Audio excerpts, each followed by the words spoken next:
Hi guys, welcome to एजुगिरी। अगर आप एजुगिरी पे पहली बार आए हैं तो मैं आपको बता दूं कि यहाँ पर हम हर रोज 6 o'clock 6 p.m पर द हिंदू की का एनालिसिस करते हैं। ठीक है। एंड अगर पहली बार आए हैं तो प्लीज़ इस चैनल को लाइक कर देना, शेयर कर देना, सब्सक्राइब कर देना, इस वीडियो को लाइक कर देना और चैनल को सब्सक्राइब कर देना। हम 25 के हिट करने वाले हैं और इस बार हमारा टारगेट है कि कम से कम इस साल 50 के तो हो ही जाए। ठीक है। और यहाँ पर हम क्या करते हैं, द हिंदू का एनालिसिस करते हैं। ठीक है। ये एनालिसिस जो स्टेट के एग्ज़ाम्स होते हैं उनके लिए बहुत ज़्यादा हेल्पफुल है। जुडिशरी, लॉ एंट्रेंस एग्ज़ाम्स, ठीक है, या फिर जहाँ जहाँ पर इंटरव्यू होता है वहाँ पर ये बहुत ज़्यादा हेल्पफुल रहता है। ठीक है ना। एंड बहुत सारे बच्चों को मैं देखते हुए कन्फ्यूजन होता है ये कौन सी एग्ज़ाम्स के लिए हेल्पफुल है। तो बहुत जल्द I will create an article जिसके अंदर I will try to explain things in detail ताकि आप लोगों को और भरोसा हो सके। चलिए स्टार्ट करते हैं आज का session.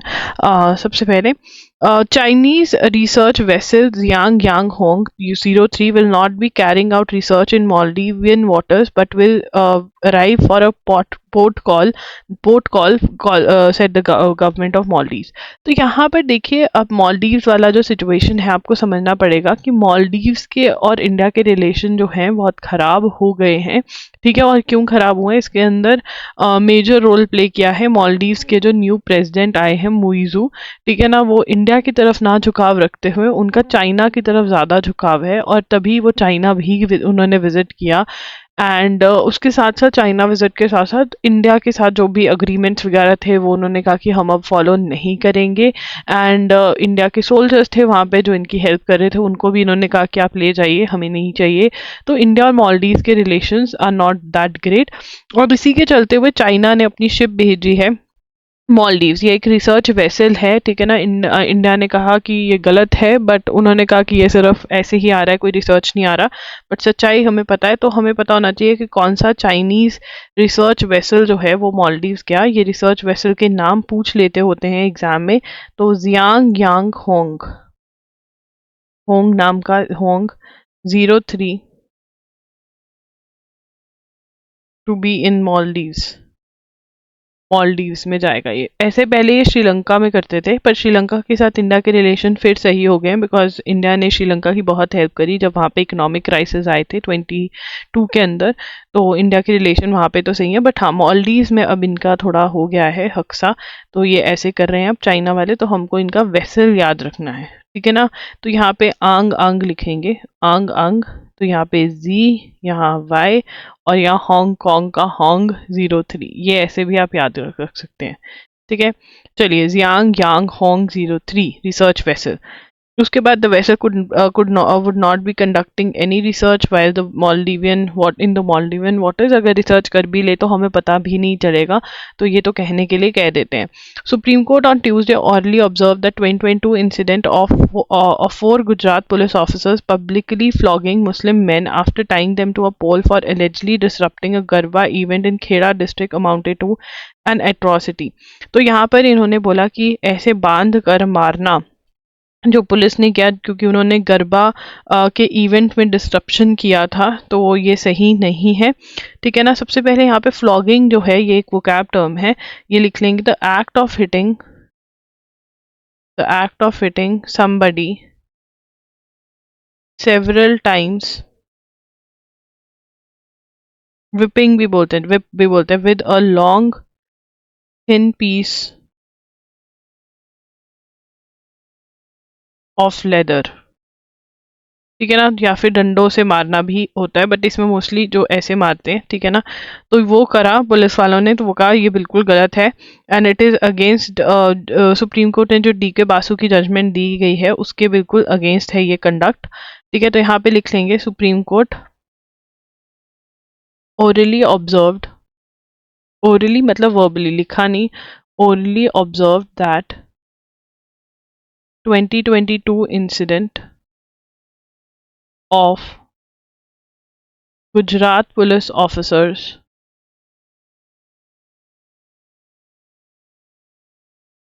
publicly flogging Muslim men who disrupted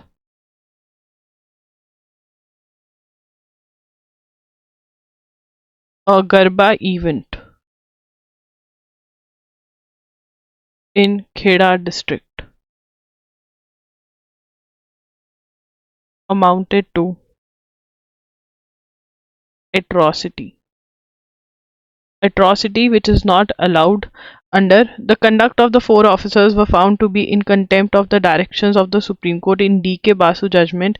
तो D.K. Basu judgment जो है conduct of police officers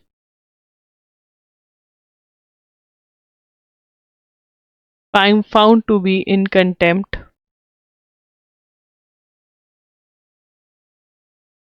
of directions of Supreme Court in D.K. Basu judgment of 1996 against police abuse and custodial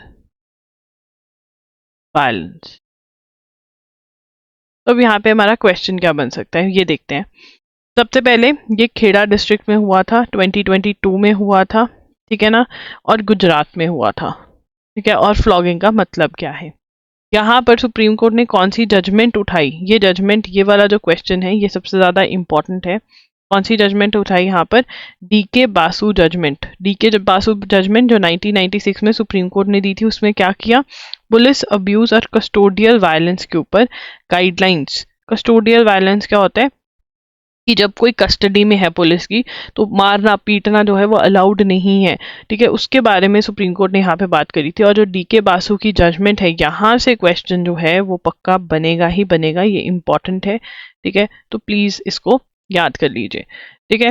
तो यहाँ पर उन्होंने कहा कि गलत है, ठीक है, ठीक है। उसके बाद today is the birth sanitary of Jan Nayak कारपुरी Thakur ji. तो कारपुरी जो ठाकुर जी हैं, ठीक है, उनको भारत रत्न अवार्ड मिलने वाला है, ठीक है ना, पोस्टहमसली, मतलब उनकी डेथ हो गई है। He has served as the chief minister of Bihar, ठीक है ना। तो बेसिकली हम नायक कपूर जी ठाकुर जी के बारे में नीचे एक एडिटोरियल पढ़ेंगे जिसके अंदर हम भारत रत्न मिलने वाला है इनको, उसके बारे में बात करेंगे, ठीक है ना। तो यस, तो आगे पढ़ेंगे इनके बारे में। चलिए अब आगे चलते हैं। Is right to establish minority institution contingent on state recognition. क्या अगर माइनॉरिटी इंस्टीट्यूशन किसी ने बनाना है, एजुकेशनल इंस्टीट्यूशन, देखो यहाँ पे कॉन्सेप्ट लगेगा, ठीक है। यहाँ पे 2-3 चीज़ें हैं जो आपको समझनी पड़ेगी। माइनॉरिटी एजुकेशनल इंस्टीट्यूशन, कौन बताएगा क्या होता है? माइनॉरिटी कौन होते हैं? माइनॉरिटी कौन होते हैं? कौन होते हैं माइनॉरिटी, पता है?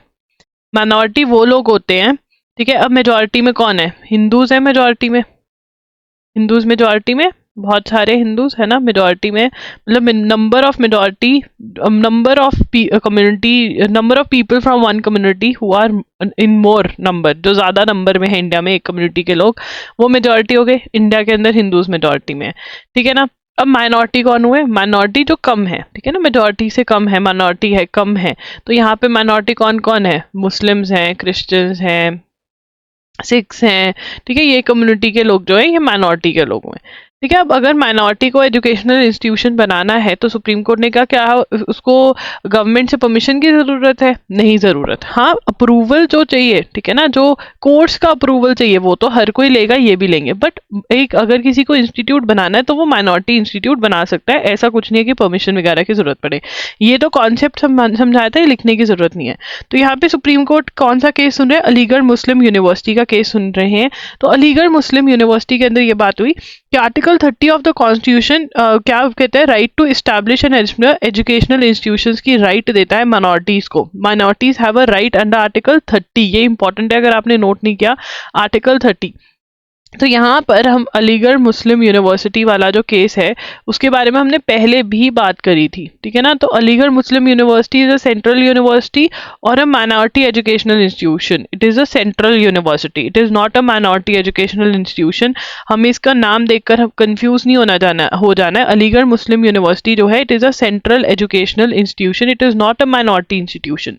इसी के ऊपर बहस चल रही है कि माइनॉरिटी होना चाहिए, पर अभी तक ये एक सेंट्रल यूनिवर्सिटी है, ठीक है। यहाँ पर आर्टिकल 30 क्या राइट देता है? आर्टिकल 30 क्या देता है? Minorities have a right, minorities have a right, minorities have a right to establish and administer educational institutions। Educational institutions जो हैं वो इस्टेब्लिश कर सकते हैं और उनको चला सकते हैं। कौन चला सकते हैं? ये माइनॉरिटीज। दिस इज इम्पॉर्टेंट, बहुत बार PYQs में आता है और ये अब तो बहुत ज़्यादा न्यूज़पेपर में आया। तो आर्टिकल 30 क्या है ये हमें पेपर में पूछ सकते हैं। The court was responded to an argument by mister Venkat Ramani that there should be some authority of law to establish university, it cannot be I desire therefore I set up. यहाँ पे जो हम बात कर रहे थे कि माइनॉरिटी कम्युनिटी को ऐसे किसी की भी जरूरत नहीं परमिशन की, ठीक है ना। अगर उनका डिजायर है वो सेटअप कर सकते हैं। हाँ, जो रेगुलेटरी परमिशंस चाहिए, ठीक है, UGC का है, कोर्स में क्या पढ़ाना है, कितने सालों का होना चाहिए, डिग्री आप कब दे सकते हो, ये सारे रूल्स एंड रेगुलेशंस उनको फॉलो करने पड़ेंगे, कोर्ट ने बोला, ठीक है ना। तो यहाँ पर हम ये जो कोर्ट का टाइटल है कि इस सुप्रीम की ये नोट अभी नहीं करते, पर हाँ, अलीगढ़ मुस्लिम यूनिवर्सिटी में अजीज बादशाह versus union of India case in 1967 had held AMU was a central university. तो ये जो है सेकंड पॉइंट बनेगा, अजीज बादशाह वर्सेस यूनियन ऑफ इंडिया, ठीक है ना। इन 1967 Supreme Court had held that AMU was a central university and cannot be considered a minority institution। अब देखिए यहाँ से क्वेश्चन ही क्वेश्चन निकलते हैं। कौन सी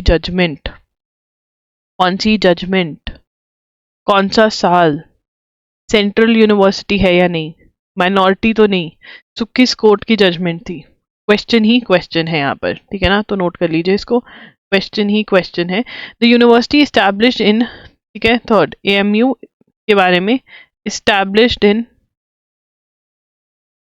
1875, had got its minority status back when the parliament enacted AMU Act in 1981, got its minority status back when parliament enacted AMU Amendment Act in 1981। In January 2006, Allahabad High Court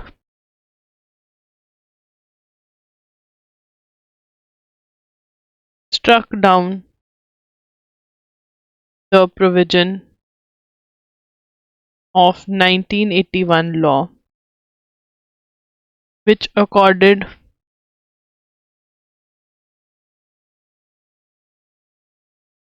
minority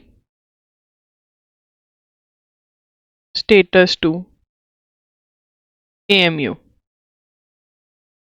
was referred to 7-judge bench in 2019। अब देखो इसको समझेंगे। देखिए AMU में क्या हुआ, Aligarh Muslim university जो थी, ठीक है, ये इस्टेब्लिश हुई 1975 में। 5 मेरा थोड़ा बेकार लिख देती हूँ मैं, 1875 में, ठीक है ना। ये इंपॉर्टेंट क्वेश्चन है अपने आप में। जो अलीगढ़ यूनिवर्सिटी का एग्जाम दे रहा है वो तो खास करके ध्यान रखें, ये इंपॉर्टेंट है, दिस इज इम्पॉर्टेंट, ठीक है। उसके बाद it got minority status back when parliament enacted AMU amendment act in 1981, ठीक है ना। तो 1981 में इसको माइनॉरिटी स्टेटस जो था वापस से दे दिया गया। तो तो यहाँ पे स्टोरी सुनो, ठीक है ना। स्टोरी ये है कि 1967 में, पहले ये हुआ 1967 में सुप्रीम कोर्ट ने कहा कि एएमयू जो है वो एक सेंट्रल यूनिवर्सिटी है, ना कि माइनॉरिटी एजुकेशनल इंस्टीट्यूशन, ठीक है ना। उसके बाद क्या हुआ, 2006 के अंदर एक लॉ लेकर आए, नहीं 1981 में, ठीक है, मैं भी कंफ्यूज हो गई, सॉरी। 1967 में सुप्रीम कोर्ट ने कहा कि ये क्या है, एक सेंट्रल एजुकेशनल इंस्टीट्यूशन है, ना कि माइनॉरिटी है।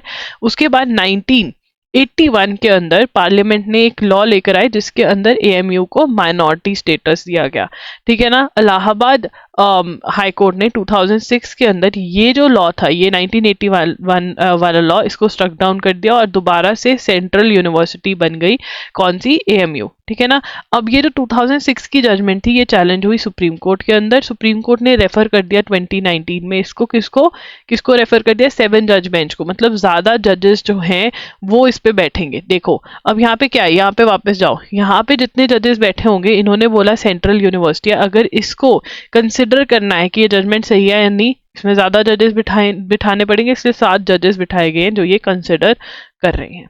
दोबारा से रिपीट करूं, 1967 के अंदर सुप्रीम कोर्ट ने अजीज बादशाह वर्सेस यूनियन ऑफ इंडिया के केस में, नाम याद रखना है सबको केस का, ठीक है, यूनियन ऑफ इंडिया के केस में क्या कहा कि एमयू क्या है, सेंट्रल यूनिवर्सिटीज है। इसमें थोड़ा ईयर का इशू है, मतलब ईयर बहुत ज्यादा है तो ध्यान देना पड़ेगा। फिर उसके बाद क्या हुआ, 1981 के अंदर, ठीक है ना, एक एक्ट आया जिसने माइनॉरिटी स्टेटस दिया। ये एक्ट को 2006 के अंदर इलाहाबाद हाई कोर्ट ने स्ट्रक डाउन कर दिया। ये स्ट्रक डाउन वाली जो जजमेंट है ये सुप्रीम कोर्ट में चैलेंज होगी। 2019 में ये 7 जज बेंच को रेफर हो गई, तो अब ये कंसिडर कर रहे हैं। अगर मैं क्वेश्चन पूछूं एएमयू एक सेंट्रल यूनिवर्सिटी है या माइनॉरिटी यूनिवर्सिटी आज की डेट में, तो आपका आंसर क्या होगा, in the comment section everyone, comment section. बताओ। और इसके अंदर हमने एक और चीज पढ़ी कि आर्टिकल 30 जो है वो माइनॉरिटी इंस्टीट्यूशन को राइट देता है right to establish and administer educational institution, ठीक है जी, ओके। ये बहुत ज्यादा न्यूज में आ रहा है, therefore it is very very important. चलिए उसके बाद यहाँ पर क्या हो रहा है, ऑल इंडिया सेक्रेटरीज, क्या हुई, all India secretaries conference on water vision at 2047 way ahead, ठीक है ना। तो ऑल इंडिया सेक्रेटरीज कॉन्फ्रेंस हुई, ठीक है ना, तो वाटर के बारे में बात हुई यहाँ पर, ठीक है। और 2047 की क्यों बात हो रही है, 2047 की क्यों बात हो रही है, in the chart section everybody, क्यों हो रही है बात 2047 की, भाई थोड़ा सा आपको भी इन्वॉल्व होना पड़ेगा क्लास में, तभी यहाँ से याद करके जाओगे चीजें, नहीं तो कोई फायदा नहीं है। बताओ कहाँ पर हुई ये कॉन्फ्रेंस, महाबलीपुरम में हुई, महाबलीपुरम, चेन्नई, तमिलनाडु, ठीक है ना। क्या बात करी यहाँ पर, 2047, क्योंकि इंडिया को 100 इयर्स ऑफ इंडिपेंडेंस कंप्लीट हो जाएंगे, तो तब तक हमको डेवलप्ड कंट्री बनना है। ये किसने ऑर्गेनाइज करी, organised by National Water Mission of Ministry of Jal Shakti, ठीक है ना। तो इन्होंने ऑर्गेनाइज करी थी, और यहाँ पे बुक जल शक्ति अभियान कैच द रेन और जर्नी वॉज रिलीज्ड, ठीक है ना। क्या एम है इंडिया का कि बारिश को पकड़ो, पकड़ो पकड़ो बारिश को, ठीक है। तो ये कहाँ पर हुई, ये महाबलीपुरम में हुई, ये महाबलीपुरम में हुई, तमिलनाडु में हुई। National Water mission for ministry of Jal शक्ति ने इसको ऑर्गेनाइज किया, तमिलनाडु वाटर रिसोर्सेज डिपार्टमेंट के साथ मिलकर एक बुक जल शक्ति अभियान कैच द रेन और जर्नी जो है वो भी रिलीज करी गई यहाँ पर, ठीक है जी, इजी, कोई इसमें दिक्कत वाली बात नहीं है। अब यहाँ पर देखो यार, हम दोबारा पढ़ रहे हैं कि रेड सी के अंदर क्या हो रहा है, रेड सी के अंदर हूथीज जो यमन के हैं, ठीक है ना, हूथी जो यमन के हैं, हूथी जो यमन के हैं, वो किसको टारगेट कर रहे हैं? हूती जो यमन के, वो किसको टारगेट कर रहे हैं? वो रेड सी के अंदर जो कार्गो शिप्स हैं, जो शिप सामान लेकर जा रही हैं, उनको टारगेट कर रहे हैं, ठीक है ना। तो यहाँ पर एमवी साईं बाबा को टारगेट किया गया, एमवी साईं बाबा, ठीक है। एमवी साईं बाबा के बारे में क्या पता चल रहा है? ये गैबन ओन्ड है, ठीक है ना। इंडिया फ्लैग्ड है, इंडिया का फ्लैग लगा हुआ था इसके ऊपर भी अटैक किया है। इंडिया फ्लैग थी ये इंपॉर्टेंट है, ये आज पता चल रहा है हमें कि ये इंडिया का फ्लैग लगा हुआ था, ठीक है ना। तो अब यहाँ पर फिर क्या हुआ? ये कौन बैक कर रहा है? Houthi Yemen backed by Iran. Iran इनको बैक कर रहा है, ईरान है इनके पीछे। तो फिर हमारे जो मिनिस्टर है वो ईरान गए, external affairs minister S Jaishankar, उन्होंने बोला कि भैया क्या कर रहे हो, ठीक है, देखो इसको। तो हूथी अटैक जो है वो क्यों कर रहे हैं? Houthi attack in support of Israel, in support of, नहीं, इन सपोर्ट ऑफ हमास, ठीक है ना, जिसके ऊपर इजराइल ने अटैक किया हुआ है। तो ये चल रहा है रेड सी में, इतना ही लिखना है, यही पॉइंटर्स आपको याद होने चाहिए। Litigation concerning the territorial jurisdiction of border security force. Jurisdiction, territorial jurisdiction कि कहाँ तक कितनी टेरिटरी तक अथॉरिटी चलती है। कल हमने पढ़ा था कितने से कितनी बढ़ा दी, पंजाब, वेस्ट बंगाल, असम की कितनी बढ़ा दी? 15 किलोमीटर से 50 किलोमीटर कर दी है। तो अब यहाँ पर क्या होगा? बीएसएफ की चलेगी। कौन से मैटर्स बीएसएफ के हाथ में चलेंगे? पुलिस और पब्लिक ऑर्डर। पुलिस और पब्लिक ऑर्डर किसकी लिस्ट में है? स्टेट लिस्ट में है। लिस्ट के बारे में पता है आपको? पता है इंडिया के अंदर लिस्ट्स हैं। लिस्ट क्या है? यूनियन लिस्ट, ठीक है, स्टेट लिस्ट, ठीक है, कॉन्करेंट लिस्ट। ये लिस्ट क्यों बनी है? इन द चार्ट सेक्शन क्यों बनी है ये लिस्ट? ये लिस्ट बनी है क्योंकि distribution of powers, distribution of subjects है, डिस्ट्रीब्यूशन ऑफ सब्जेक्ट्स है। ये लिखना है तो लिख सकते हो, अगर पता है तो लिखने की जरूरत नहीं, समझ लो, ठीक है ना। डिस्ट्रीब्यूशन ऑफ पावर, मतलब सब्जेक्ट्स। यूनियन लिस्ट कौन इसके ऊपर लॉ बना सकता है? Central government. स्टेट पे the word only say state government, ठीक है। कॉन्करेंट में बोथ कैन मेक लॉज, पर चलेगी किसकी? सेंट्रल की, ठीक है ना। अगर सेंट्रल लॉ है वो प्रिवेल करेगा। तो ऐसे डिस्ट्रीब्यूशन है। तो वैसे ही पुलिस और पब्लिक ऑर्डर जो है वो कौन सी लिस्ट में आते हैं? स्टेट लिस्ट में आते हैं। बट अब ये किसकी कमांड में आ जाएंगे? बीएसएफ। बीएसएफ किसके अंदर है? यूनियन गवर्नमेंट के अंदर। तो वो कह रहे हैं ये तो गलत है, हमारी पावर्स छीन रहे हैं यहाँ पर क्यों ऐसे कर रहे हैं? क्योंकि ये बॉर्डर एरियाज है, ठीक है ना, बॉर्डर एरियाज है। तो ये कहाँ पर हुआ है? कौन सी 3 स्टेट्स में हुआ है ये? पंजाब, वेस्ट बंगाल, असम में। नोटिफिकेशन कब आई थी? 2021 की नोटिफिकेशन है। ये न्यूज़ हमने कल डिस्कस करी है डिटेल के अंदर, ठीक है ना। तो यहाँ पे हमें एक नई चीज पता चल रही है कि a distance was raised from within 15 kilometre from the border to 50 kilometre while it was reduced from 80 kilometre to 50 kilometre in Gujarat, ठीक है ना। यहाँ पर लिखेंगे reduce to 50 kilometre from 80 kilometre in Gujarat. Gujarat में कम हुई है। जो ऊपर मैंने सारा लिखा है ये सब समझाने के लिए लिखा है, पर ये वाला न्यू पॉइंट आप ऐड करोगे ये अपने नोट्स में, ठीक है ना। कल वाली जगह पे ऐड कर सकते हो, बहुत ही बढ़िया बात है। तो ये बीएसएफ का है, केस चल रहा है सुप्रीम कोर्ट में, देखते हैं सुप्रीम कोर्ट क्या कहता है। इंडिया टॉय इंडस्ट्री इज मिन्यूस्क्यूल, ठीक है। इंडिया की जो टॉय इंडस्ट्री है वो बहुत ज़्यादा बढ़ रही है, ठीक है ना। पहले हम अपने बच्चों को चाइना में टॉयज देते थे, बट अब वो दिन जो हैं वो जा रहे हैं, ठीक है ना। मिनी स्क्यूल का मतलब होता है एक्सट्रीमली स्मॉल है, एक्सट्रीमली स्मॉल, ठीक है ना। But figures prominently in the policy discourse be the bygone era of permit license राज चलता था कि परमिशन चाहिए, ये सब वो कह रहे हैं कि वो टाइम गए, मेक इन इंडिया आ गया अब कि ज़्यादा से ज़्यादा बनाओ इंडिया में। Between 2014 and 15 and 2022-23 toy exports increase by 239% and imports decline by 52%, ठीक है ना। टॉय एक्सपोर्ट मतलब वी आर सेंडिंग, हम भेज रहे हैं बाहर, we are sending, India is sending बाहर, ठीक है ना। और इम्पोर्ट में मतलब इंडिया मंगवा रहा है बाहर से। तो 52% डिक्लाइन गया है और 239% ये इंक्रीज हुई है एक्सपोर्ट, ठीक है। Turning India into a net exporter as reported in recent official release. An unpublished case study by Indian Institute of Management Lucknow sponsored by Department of Promotion of Industry and Internal Trade reportedly credits the export success to the various promotion efforts under the aegis of Make in India initiated since October 2014. We examined the official statistics अब यहाँ पर ये सारा data जो है ये हमको क्या करना पड़ेगा, कॉपी करना पड़ेगा, ठीक है ना। Indian toy industry, Indian toy industry, ठीक है ना। क्या हुआ इंडियन टॉय इंडस्ट्री में, ठीक है ना। तो इंडियन टॉय इंडस्ट्री जो है, ठीक है ना, बिटवीन, एक मिनट ये मोटा हो गया, इसको बता कर,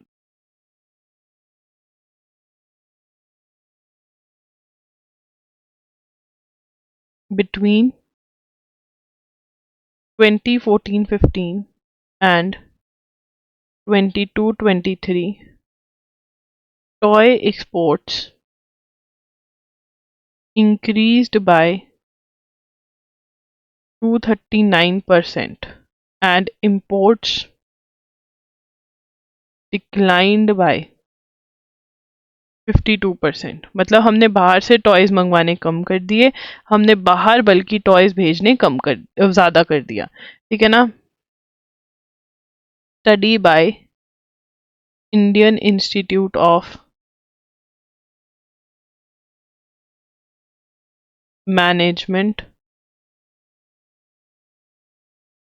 लखनऊ, ठीक है ना। रीजन ऑफ सक्सेस, रीजन क्या है सक्सेस का, रीजन ऑफ सक्सेस क्या है, सक्सेस का रीजन, सक्सेस का रीजन है, वो कह रहे हैं क्रेडिट्स किसको जाते हैं, make in India, make in India scheme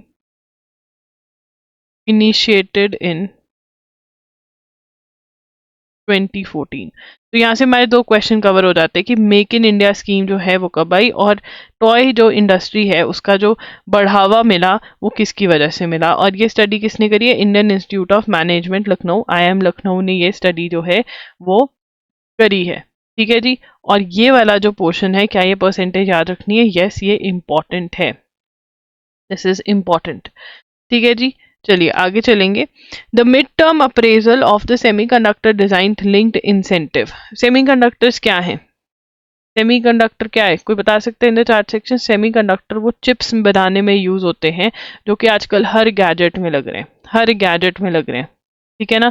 चाहे हम अपना मोबाइल फ़ोन कह लें, कार्ड्स कह लें, लैपटॉप कह लें, डेस्कटॉप कह लें, हर गैजेट के अंदर क्या चाहिए, सेमीकंडक्टर। और इसका मेजर प्रोड्यूसर कौन है, चाइना, ठीक है ना। और हमें कोविड के टाइम पे पता चला कि यार ये तो अगर चाइना नहीं देगा तो सारा वर्ल्ड रुक जाएगा, तो पूरा वर्ल्ड लग गया इसको बनाने, तो इंडिया भी कहीं पीछे नहीं हटा। तो इंडिया ने क्या स्टार्ट करी, इंडिया ने सेमीकंडक्टर, इंडिया ने सेमीकंडक्टर डिज़ाइन लिंक्ड, लिखेंगे ये, design linked incentive scheme start कर दी, ठीक है ना। इसके अंदर जो भी सेमीकंडक्टर के डिज़ाइन पे काम करेगा उसकी मदद करेंगे, ठीक है ना। तो यहाँ पे India's dollar 10 billion Semicon India programme had mixed results, there are 3 goals of India semiconductor strategy. तो यहाँ पे वो रिजल्ट्स जो हैं वो कुछ उसके मिक्स से आए हैं। तो यहाँ पे ये बोल रहे हैं India dollar 10 billion Semicon India program has three goals, has three goals। के क्या गोल है, reduce dependency, reduce dependency on semiconductor imports particularly from China। अब हमें इससे क्या पता चलता है कि मेजरली हम चाइना से इंपोर्ट कर रहे थे और उस पर डिपेंडेंसी हम कम करना चाहते हैं, ठीक है ना। बिल्ड सप्लाई चेन रेजिलियंस की मतलब इतना स्ट्रांग होना चाहिए कि अगर कुछ हमें प्रॉब्लम भी आ जाए तो हम उठ करके दोबारा से अपनी जो प्रोडक्शन है वो कर सकें। Integrating into semiconductor global value chain, मतलब हम बाहर जो है उनको भेजें चीज़ें, इंडिया में तो यूज़ करें ही करें बल्कि बाहर भी भेजें। थर्ड क्या है, India, third is to double down on India's comparative advantage. India already plays host to the design houses of major global semiconductor industry player, and Indian chip design engineering are indispensable part of semiconductor. ठीक है ना, तो design के अंदर major role हम play कर रहे हैं, तो इसकी डिज़ाइनिंग में और रोल प्ले करें। ये 3 हमारे गोल्स हैं जब सेमीकंडक्टर की बात होती है। ठीक है ना, तो इसके अंदर हेल्प करनी थी जो भी डिज़ाइन वगैरह से कर रहा है। तो देखो आगे क्या होता है, और इसकी जो नोडल एजेंसी है, मतलब कौन अप्रूव करता है कि इसको पैसा देना चाहिए या नहीं, नोडल एजेंसी। ठीक है ना, अप्रेजिंग प्रपोजल्स बाय एप्लीकेंट कौन है, नोडल एजेंसीज के centre for development of advanced computing. ठीक है जी, ये है। उसके बाद आगे चलेंगे। According to a report by SBI, India has witnessed significant fall in inequality. ठीक है ना, इसमें significant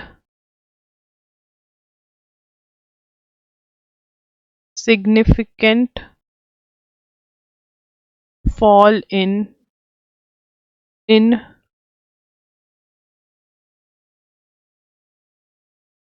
significant fall in inequality. Significant fall in inequality according to a report by State Bank of India, that is SBI. Okay. India witnessed a significant fall in inequality over the last decade. One decade is equal to 10 years. ढंग से लिख दो ये, 1 decade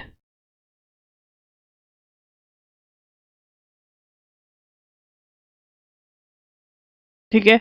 तो यहाँ पर वो कह रहे हैं कि सिग्निफिकेंट फॉल आई है इन इक्वालिटी में। ठीक है ना, लास्ट डेकेड में। ये कौन कह रहा है, स्टेट बैंक ऑफ इंडिया कह रहा है। एग्जामिनिंग टैक्स पेयर डाटा, मतलब इसमें इनइक्वालिटी कौन सी वाली इनइक्वालिटी की बात हो रही है, पैसे वाली। ठीक है ना, तो यहाँ पे लिखेंगे examining tax payer data, the report claims that, ये ध्यान से लिखेंगे, that Guinea coefficient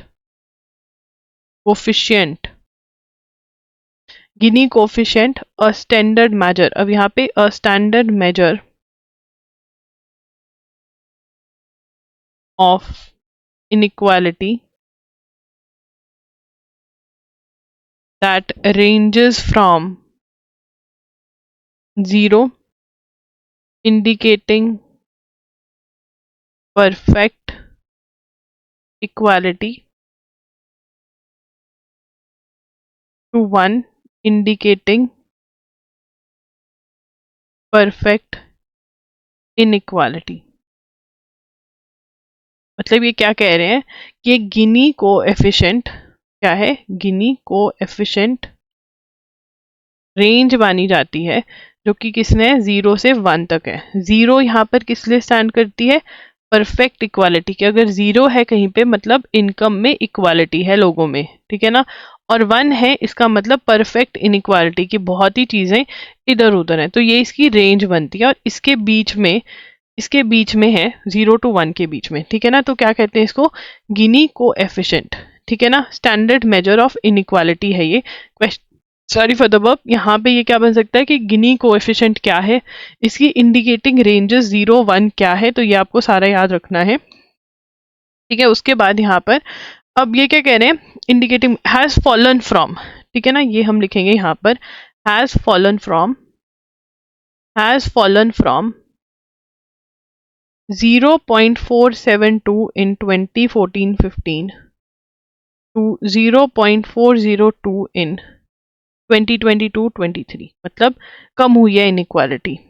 a fall of, fourth point बनेगा, a fall of almost 15% in the Gini coefficient indicates a significant reduction in inequality.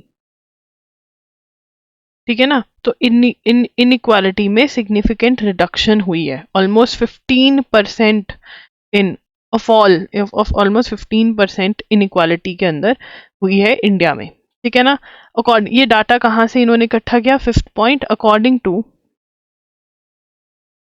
Data from 2022-23 periodic labor force survey, 80% of income earners earn less than rupees 2.5 lakh per annum, और 2.5 lakh per annum से ज़्यादा अगर कमाते हो तभी तो आप minimum taxable amount, तभी आपको टैक्स पे करना पड़ता है, नहीं तो टैक्स नहीं करना पड़ता पे। तो ये आपको मिनिमम टैक्सेबल अमाउंट भी पता चल जाती है। ठीक है ना, इससे पहले कि हम नेक्स्ट न्यूज़ पढ़ें, loggery.in पर आप जा सकते हैं, वहाँ पर आपको क्या मिलेगा loggery.in पर, loggery.in पर सबसे पहले तो MCQs जैन 2024 के जो MCQs हैं वो आपको मिलने स्टार्ट हो गए, टेस्ट 1 और 2 तो डल गया है, ठीक है, और बाकी सारे जो 3 to 10 वाले हैं वो भी साथ साथ आपके डलते रहेंगे। मैं अभी 4-5 भी डलवा दूंगी, क्वेश्चन पे काम चल रहा है, मैं पूरी इन्वॉल्व हूँ इन क्वेश्चन में, ये प्रैक्टिस के लिए बहुत ज़्यादा इंपॉर्टेंट है। और एक्स्ट्रा क्वेश्चन भी मेरी कोशिश रहेगी कि good amount of extra question भी आपके प्रैक्टिस करवा दूं, कहीं आपको और जाने की ज़रूरत ना पड़े। ठीक है, उसके बाद हमारे पास लेक्चर्स हैं, करंट अफेयर्स के लेक्चर्स हैं, ये ₹300 के हैं लेक्चर्स, और ये ₹250 के हैं आपके MCQs। ठीक है, लेक्चर्स में आपको डिजी नोट्स मिल जाते हैं, पूरा कंपाइलेशन मिल जाता है, मंथ का वीडियो लेक्चर्स मिल जाते हैं जहाँ पर मैं आपको सब कुछ समझा रही हूँ। ठीक है ना, एंड नेक्स्ट उसके बाद हमारे पास है ये डेली नोट्स जो मैंने ये लिखे हैं, अगर आपको ये नोट्स चाहिए ये ₹100 के हैं। ठीक है, एंड उसके बाद हमारे पास है मॉक टेस्ट, हमारे पास मॉक टेस्ट है CUET PG का मॉक टेस्ट है, हमारे पास स्लैट का मॉक टेस्ट है, हमारे पास MHCET 3 और 5 ईयर्स का भी मॉक टेस्ट है लॉ का, तो वो भी आप बाय कर सकते हैं, कहाँ जाकर, loggery.in पर जाकर।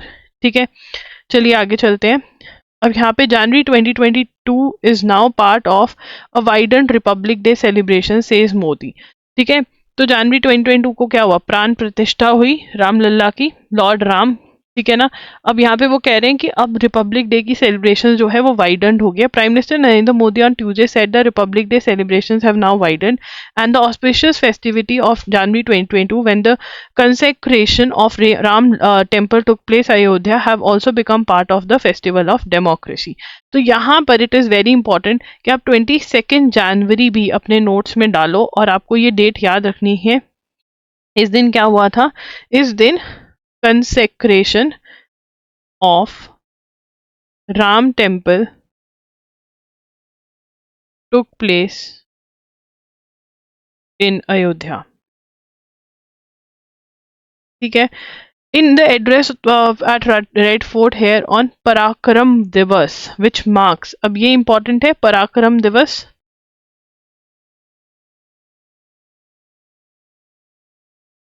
पराक्रम दिवस, पराक्रम दिवस क्या है, पराक्रम दिवस मार्क्स द बर्थ एनिवर्सरी, बेटा जी कंफ्यूज नहीं होना, ये क्या है, birth anniversary of Netaji Subhash Chandra Bose. जितने भी बच्चे जुडिशरी वाले फॉलो कर रहे हैं और लॉ एंट्रेंस एग्जाम वाले फॉलो कर रहे हैं, birth anniversary of Subhash Chandra Bose, Netaji Subhash Chandra Bose की बर्थ एनिवर्सरी है। ठीक है ना, celebrate had widen to begin from January 23। ठीक है ना, तो ये कब होता है परिक्रमा डे, जनवरी 23 को होता है, जनवरी 23 को। ठीक है ना, और महात्मा गांधी की डेथ एनिवर्सरी, महात्मा गांधी की डेथ एनिवर्सरी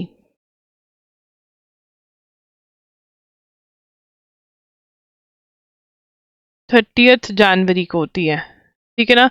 तो वो कह रहे हैं कि अब जो फेस्टिविटीज हैं, ठीक है, वो कब से स्टार्ट होंगी, 22 जनवरी से कब तक चलेंगी, 30 जनवरी तक। 26 जनवरी को तो हमारा रिपब्लिक डे है ही है। This is very very important. ये कभी भी मतलब क्वेश्चन, इतने सारे पीवाईक्यूज इसके बन चुके हैं फिर भी ये इंपॉर्टेंट है, ठीक है जी। ये तो अपने आप में ही डेट इंपॉर्टेंट है। डेट का क्वेश्चन आ जाता है, यस बिल्कुल आ जाता है डेट का क्वेश्चन, ऐसा कुछ नहीं है कि डेट का क्वेश्चन नहीं आता। अब मैंने आपको कहा था कि हम कपूरी ठाकुर के बारे में पढ़ेंगे, ठीक है ना। अब कपूरी ठाकुर कौन है और ये न्यूज में क्यों आए हैं, ठीक है ना। और अब ये ऑप्शन बनेंगे पेपर में। A day before the birth sanitary celebration of former Bihar chief minister and socialist leader Karpuri Thakur, President Draupadi Murmu on Tuesday announced that would be awarded Bharat Ratna. Bharat Ratna क्या है, इंडिया का, इंडियाज हाईएस्ट सिविलियन अवार्ड है, ठीक है। अब ये दिया जाएगा इनको, son of a marginal farmer from the Nai barber community, ठीक है ना, belonged to Nai community, that is barber community, ठीक है। And he went on to become the chief minister, ठीक है, became the CM of Bihar twice. He twice became the CM of Bihar, ठीक है ना। First between December 1970 and June 1971 as part of Bharatiya Kranti Dal, and then second time December 1977 and April 1979 from Janata party, ठीक है ना। Different different party से बने। Name Jana Nayak और people's leader, was a freedom fighter, incarcerated during the Quit India, ठीक है ना। ये भी हम सेकंड पॉइंट बन जाएगा, आई थिंक थर्ड बनेगा, ठीक है ना। फ्रीडम फाइटर थे, फ्रीडम फाइटर इनकार्सरेटेड ड्यूरिंग, एक मिनट इसके स्पेलिंग, इम्प्रिजेंट आएगा इसका मतलब, ठीक है, इम्प्रिजेंट ड्यूरिंग फाइटर इन, एक minute,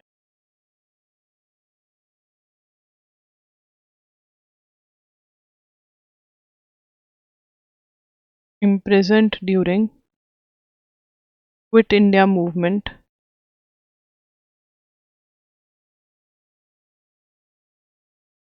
in 1942।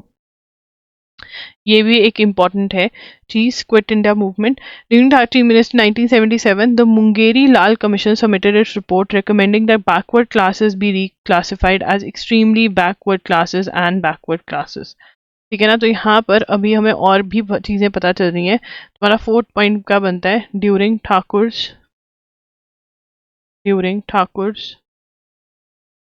Chief ministerial chief ministership in 1977, Mungeri Lal Commission submitted its report recommending that backward classes be reclassified as extremely backward classes, ठीक है, एंड बैकवर्ड क्लासेस। तो बैकवर्ड क्लासेस को एक्सट्रीमली बैकवर्ड क्लासेस डिक्लेयर किया गया। The report was implemented in 1978, paved way for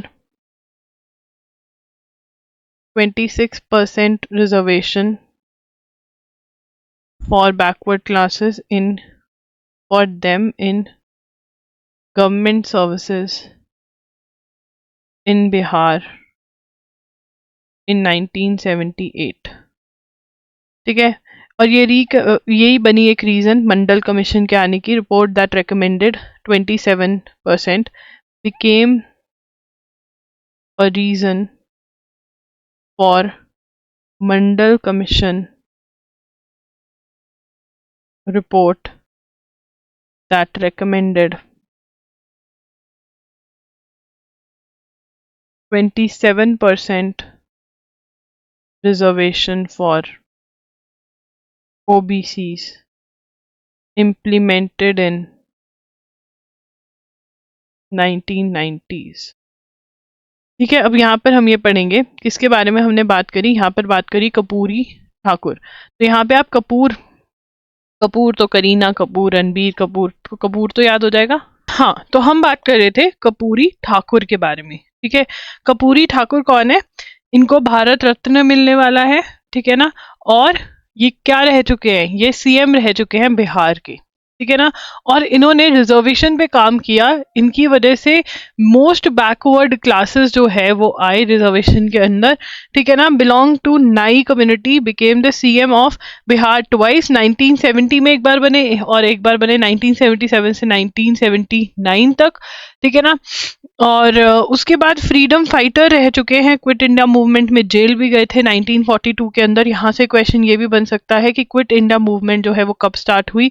उसके बाद यहाँ पर उनकी मुंगेरी लाल कमीशन बैठा था जिसने रिपोर्ट दी, रेकमेंड किया कि बैकवर्ड क्लासेस को reclassified as extremely backward classes किया जाए एंड बैकवर्ड क्लासेस में डिवाइड किया जाए। यही शायद सब कैटेगराइजेशन उस टाइम पर हुई। ठीक है, एंड इसी सब कैटेगराइजेशन ने हेल्प करी 26% रिजर्वेशन जो मिली बैकवर्ड क्लासेस को। ये है और इनको अब भारत रत्न मिलने वाला है पोस्ट थॉमसली, मतलब इनकी डेथ के बाद इनको भारत रत्न जो है वो मिलेगा। ठीक है जी, उसके बाद 27% रिजर्वेशन जो ओबीसीज को मिली उसका रीजन भी यही कहीं ना कहीं इंसान बने। ठीक है, उसके बाद PM meets recipients of national children awards in new Delhi. ठीक है, prime minister Narendra Modi interacted with recipients of प्रधानमंत्री राष्ट्रीय बाल पुरस्कार, इनके बारे में पीएम नेशनल चिल्ड्रन अवार्ड्स। ठीक है, and engage in free-wheeling conversation with them on issuing ranging from sports to solar power. On being asked about the launch on Monday of प्रधानमंत्री सूर्योदय योजना, a scheme to install, अब यहाँ पर ये scheme के बारे में बात करें। अवार्ड्स के बारे में हम ऑलरेडी बात कर चुके हैं। तो प्रधानमंत्री सूर्योदय योजना, ठीक है ना, ये जो स्कीम है ये लॉन्च करी। इसकी स्कीम क्या है? ये स्कीम करी a scheme to install rooftop solar systems on 1 crore houses. This is the scheme, ये important है। ठीक है ना, तो यहाँ पर क्या है? प्रधानमंत्री सूर्योदय योजना इस की स्कीम है जिसके अंदर सोलर सिस्टम्स इंस्टॉल किए जाएंगे 1 करोड़ हाउसेस की रूफटॉप पे। क्या इंस्टॉल किया जाएगा? सोलर सिस्टम जो है वो इंस्टॉल करे जाएंगे। ठीक है जी, उसके बाद सेंटर कॉन्फर्स, तो यहाँ पर बाल पुरस्कार के बारे में हम ऑलरेडी बता चुके हैं। 18 बच्चों को इस बार मिला है ये अवार्ड। ठीक है ना, Parakram Diwas which is birthday of birth anniversary of Netaji Subhash Chandra Bose, इसके बारे में भी हम पढ़ चुके हैं। 22 Vaibhav fellows to be build long term research synergy. अब यहाँ पे पहले हम हेडिंग ही कॉपी कर लेंगे। 22 Vaibhav fellows to build long term research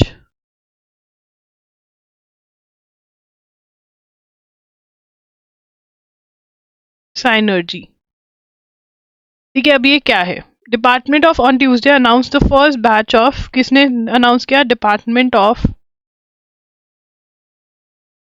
science and technology announced first batch of fellows of the Webhub scheme. ये क्या है? Meant to attract Indian origin scientists based abroad for short term collaboration. ये किस लिए है? वैभव scheme क्या करेगी? Vaibhav scheme क्या करेगी? What is the Vaibhav scheme going to do? Vaibhav scheme क्या करेगी? वैभव स्कीम जो है वो अट्रैक्ट करेगी Indian origin scientist based abroad for short-term collaboration. जो बाहर साइंटिस्ट हैं वो इंडिया में आकर के थोड़ी देर के लिए शॉर्ट टर्म के लिए काम करेंगे. जो इंडिया के साइंटिस्ट हैं, इंडियन ओरिजिन के हैं, बट अब साइंटिस्ट जो हैं वो अब्रॉड सेटल्ड हैं, वो वाले. 22 scientist mostly based in north America, Europe. कितने आए हैं इस बार? 22 आए हैं. ठीक है. डिफरेंट डिफरेंट यूनिवर्सिटी से स्पेंड. ठीक है, यहाँ से such as and European institute such as so and so Oslo will spend anywhere from a month or 2 annually for a maximum of 3 years at Indian institutes such as these fellows. ये जो fellows हैं क्या करेंगे? These fellows will spend a month, 1 month or 2 annually for a maximum of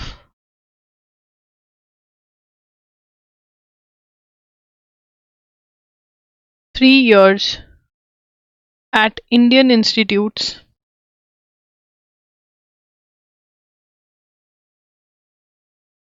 such as the Indian Institute of Science,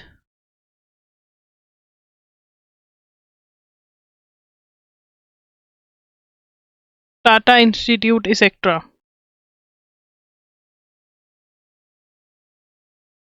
Two distinguished fellows were offered to the senior professors Arogya Swami, Paul Raj, Stanford University, and this. Those selected will get stipend of rupees 4 lakh a month and accommodation. The host institution will get. तो यहाँ पे दो जो select करे गए हैं उनका नाम भी दिया गया है, तो ये नोट करेंगे. Two distinguished fellowships were offered to the senior professors. क्या नाम है इनका सीनियर प्रोफेसर्स का? एक तो है आरोग्य स्वामी, पॉल राज. ये कहाँ के हैं? स्टैनफोर्ड यूनिवर्सिटी के. देखा, नाम से ही पता चल रहा है इंडियन है बट बाहर सेटल्ड है. ठीक है ना. स्टैनफोर्ड यूनिवर्सिटी से आए हैं ये. और दूसरे जितेंद्र मलिक.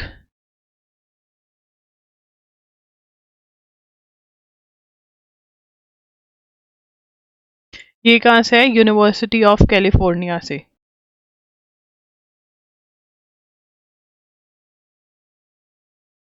ठीक है ना. जिन जो सिलेक्ट हुए इनको 4 लाख रुपए और अकोमोडेशन देंगे. Host institutes will get a research grant to enable them to host the fellows. ठीक है.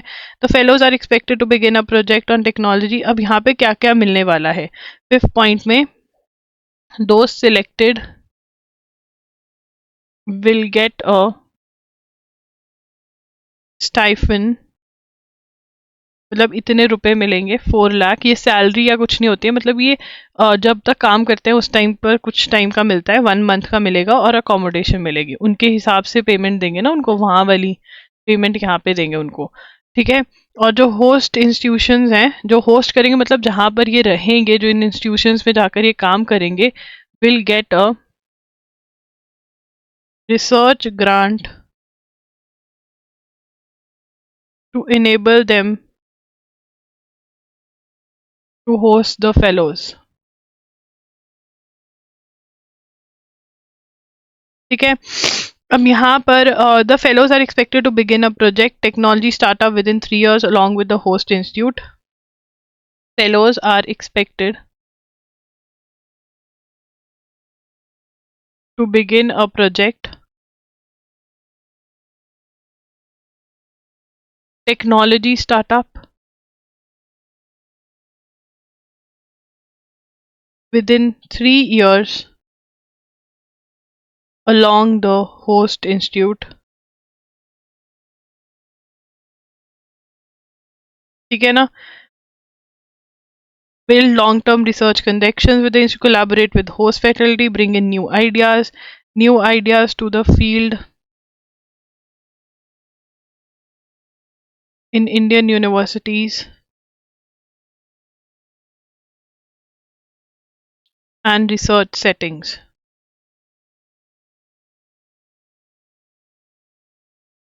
ठीक है ना? अब यहाँ पर पढ़ते हैं, देखो ये बहुत ही लंबी हो गई है। वैभव फेलो जो वैभव फेलोशिप जो है उसके अंदर क्या हो रहा है, रिसर्च पे ध्यान दे रहे हैं। देखो यार, जो बाहर के इंस्टीट्यूट्स हैं, फॉरेन इंस्टीट्यूट्स हैं, ठीक है ना, हमने पढ़ा हमारे यहाँ पर एक कंपनी ने वैक्सीन बनाई, फिर वहाँ पे हमने पढ़ा ऑक्सफोर्ड यूनिवर्सिटी काम करी है। इसका मतलब जो यूनिवर्सिटीज़ हैं वो बहुत ज़्यादा रिसर्च में इन्वॉल्व हैं, चाहे यूएस से हो, यूके हो, यूरोपियन कंट्रीज हो, वहाँ पे यूनिवर्सिटीज रिसर्च में इन्वॉल्व होती हैं, तो बच्चों को भी आदत पड़ती है, वो फर्स्ट हैंड एक्सपीरियंस गेन कर पाते हैं, और ऑब्वियसली कंट्री को भी फायदा मिलता है जहाँ पे रिसर्च होती है, राइट। तो यहाँ पर बाहर से जो इंडियन ओरिजिन वाले साइंटिस्ट हैं उनको बुलाया जाएगा कुछ कुछ महीनों के लिए, 4 लाख रुपए उनको पर मंथ दिए जाएंगे एज स्टाइफंड, और प्लस अकोमोडेशन दी जाएगी। ये न्यू आइडियाज पे काम करेंगे, कुछ नया स्टार्टअप भी स्टार्ट कर सकते हैं इन इंस्टीट्यूट के साथ मिलकर। इस स्कीम का नाम क्या है, वैभव, ठीक है। और department of science and technology जो है, ये वैभव फेलोज जो लोग आएंगे, जो रिसर्चर्स, उनको उनका नाम अनाउंस करते हैं, ठीक है ना। तो यहाँ पे दो जो नाम हैं जो इम्पोर्टेंट है, ये दोनों आ रहे हैं, ये बहुत ही उम्दा लोग होंगे तभी इनका नाम स्पेशली मेंशन किया गया है, ठीक है ना। The scheme first set in motion in June 2023 and credited to prime minister Narendra Modi call to involve the Indian diaspora, जो बाहर लोग हैं उनको डेवलपमेंट में इन्वॉल्व करना, ठीक है ना। दिस स्कीम, तो यहाँ पे लिख लेंगे, this scheme was set in motion in June 2023, similar to another scheme called Visiting Advanced Joint Research Faculty Vajra Scheme, initiated in 2018। ये जो स्कीम है कब स्टार्ट करेगी, 2018 में स्कीम स्टार्ट करेगी। ये उस स्कीम के जैसी है, ये वाली जो अभी बात हो रही है, ये स्कीम तो 2023 में स्टार्ट करी गई है, जो वैभव फेलोशिप है, ठीक है ना। तो वैभव फेलोशिप का हमें हिंट पता है, आई नो बहुत ही डिटेल नोट्स बनाए हैं, बट स्कीम है तो इम्पोर्टेंट है। Oscars film set in India nominated for best documentary, To Kill a Tiger set in small Indian village was on Tuesday nominated for, ठीक है ना, इंडियन डॉक्यूमेंट्री, ठीक है। एक मिनट, यहाँ पे हम मूवी का नाम लिख लेते हैं डॉक्यूमेंट्री का, टू किल अ टाइगर। ये क्या है, ठीक है, नॉमिनेटेड फॉर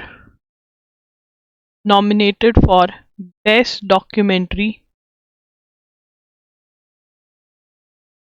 फीचर, और बेस्ट डॉक्यूमेंट्री फीचर एट 2024 अकादमी अवार्ड्स, ठीक है ना। इस मूवी को ऑलरेडी क्या मिल चुका है, डायरेक्टेड बाय निशा पहूजा,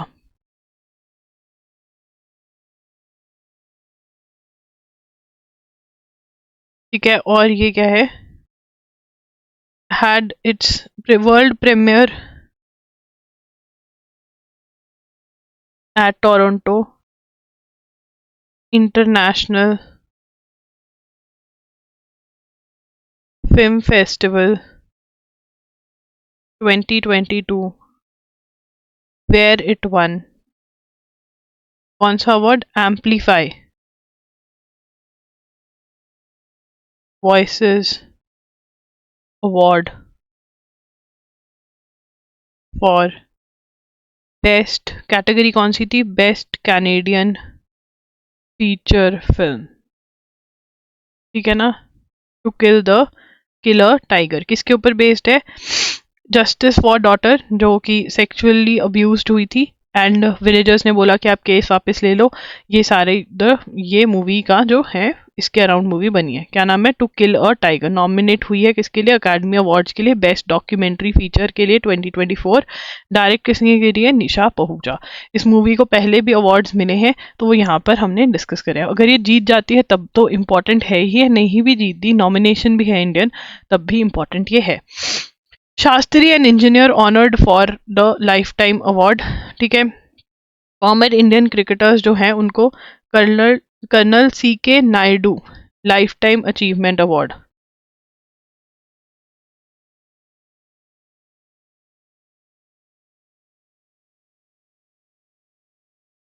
किसको मिला है? ये मिला है रवि शास्त्री और फारूक इंजीनियर। भाई ये किसी का सरनेम भी है, वाओ। ठीक है ना। तो ये क्या है? Farmer cricketers, former Indian cricketers, मतलब इंडियन क्रिकेटर्स हुआ करते थे, उनको मिला ये अवार्ड। ठीक है ना। BCCI president Roger Binny and BCCI secretary awarded the award. तो यहाँ से हमें ये भी पता चल रहा है कि बीसीसीआई की पहले तो फुल फॉर्म क्या है। बीसीसीआई की फुल फॉर्म है board of control for cricket in India. ठीक है ना। और बीसीसीआई का प्रेसिडेंट कौन है? रॉगर बिनी। ठीक है ना। और बीसीसीआई का सेक्रेटरी कौन है? जे शाह। ठीक है। उसके बाद यहाँ पे और अवार्ड्स मिले। बेस्ट पॉली उमरीगर, ये भी लिख लेते हैं, पॉली उमरीगर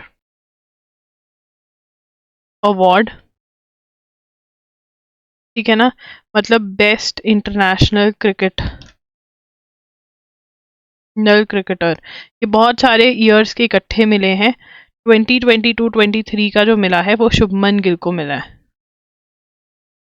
जसप्रीत बुमराह, शुभमन गिल। ठीक है ना।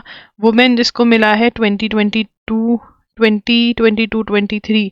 अच्छा, दोनों को ही दो दो मिल गए, दीप्ति शर्मा और मधाना को मिला। Deepti Sharma best international women cricketer. ठीक है, ये इनको मिला है। चलिए आगे चलेंगे।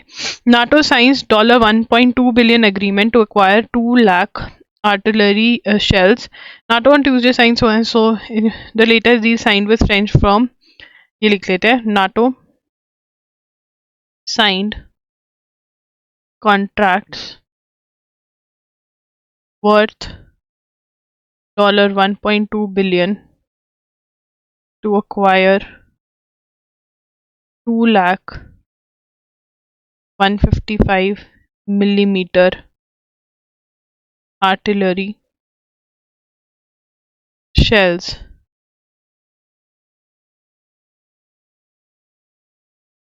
Signed